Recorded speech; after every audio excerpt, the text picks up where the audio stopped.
The world. Our team coverage continues with Professor Benjamin Peters, a religious studies professor from the University of St. Joseph. We do want to thank you for being here with us right now. I want to start with your reaction to this decision and what happened there today.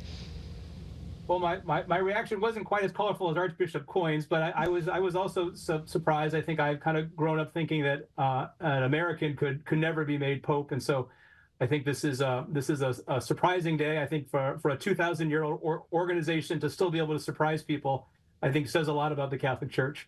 Yeah, you said an American pope, you never thought you'd see it. So what is the significance of the fact that it is the first American pope?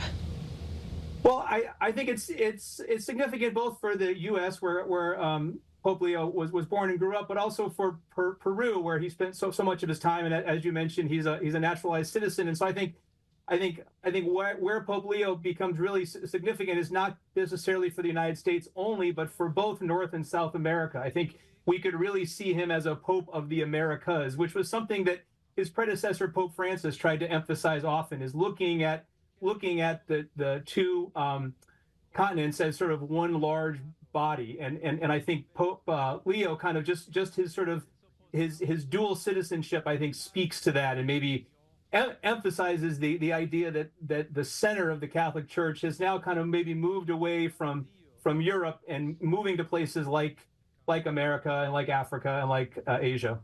It's interesting, Professor, we were talking about this in the newsroom this afternoon. He didn't speak any English when he came out, right? Do you think that was on purpose? And what happens now? What do you think he'll do first? Well, I think I'm not sure if it was on purpose or maybe at this point he just feels more comfortable speaking Spanish and Italian, since so much of his adult life has been in either Latin America or in Rome. What he'll do next, I think there'll be a kind of a formal installation mass coming the next week or so, and then he'll take charge. He'll take leadership. He'll become the shepherd of a global church, I think, that spans the world, and there's no lack of issues and concerns and challenges that will face Pope Leo XIV. And what do you think his job will look like going forward? So many comparing him to Pope Francis, his predecessor. So what do you think it'll look like for him, and what the challenges are ahead for him? Well, I think like any pope, I think he's just again being the head of a global church. I think the issues and challenges for Catholics in Africa are very different than the issues and challenges for Catholics in West Hartford. And I think one of the roles that the Pope has is to take all of those challenges and all of those concerns into account as he acts, and keep all of those places. I think that the very word Catholic means universal. So realizing that all of those factors and all of those places and have their own unique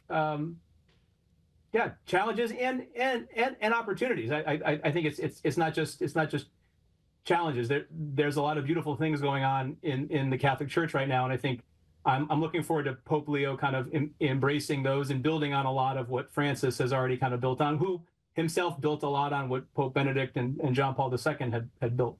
Well, even for non-Catholics, I think today was pretty incredible, and watching everything that has gone on over the past few days was quite a sight.